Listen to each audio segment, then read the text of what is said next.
सौम्या एक ब्राह्मण कन्या थी जो अत्यंत रूपवती थी। जब वो विवाह के योग्य हुई तो उसका पिता बनवारी लाल अपनी बेटी के लिए सुयोग्य वर देखने लगा। बनवारी लाल अपनी बेटी को देखने जिस किसी भी योग्य व्यक्ति को घर बुलाता तो वो हर किसी को मना कर देती। एक दिन इन सबसे परेशान हो सौम्या अपने पिता से बोली, पिताजी तुम ये रोज रोज मुझे देखने के लिए लड़कों को घर बुलाना बंद कर दो। मैं अपनी मर्जी अपनी पसंद से लड़का देखकर विवाह करूंगी। सौम्या बनवारी की इकलौती बेटी होने के कारण उसे बहुत प्यारी थी, इसलिए बिना किसी ना नुकर के वो अपनी बेटी की बात मान लेता है।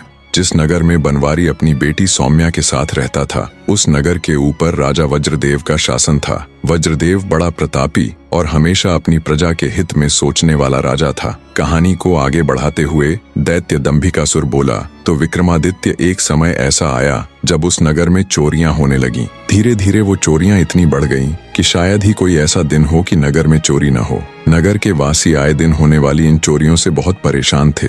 राजा वज्रदेव को जब खबर लगी तो उसने रात की गश्त के लिए सिपाहियों की संख्या बढ़ा दी, पर उससे भी कोई फायदा नहीं हुआ। अब तो चोर ने नगर के छोटे मोटे रईसों से लेकर बड़े बड़े सेठों तक का नंबर लगा दिया। आए दिन होने वाली इन घटनाओं से दुखी हो नगर के बड़े सेठ और व्यापारी मिलकर राजा के पास गए और अपनी व्यथा सुनाकर उनके सामने अपनी फरियाद रखी।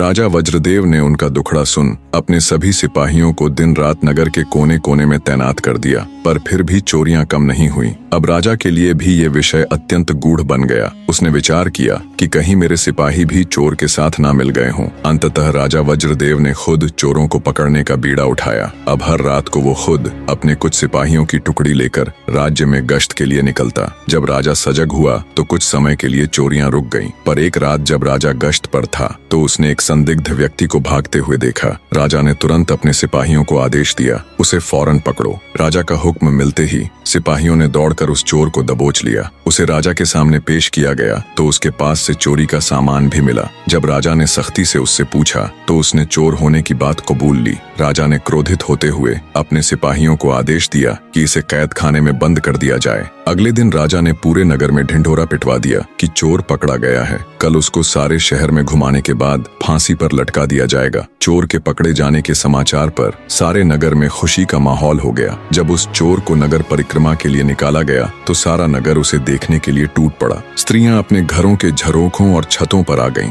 आदमी गलियों में अपने अपने घरों के बाहर खड़े हो गए।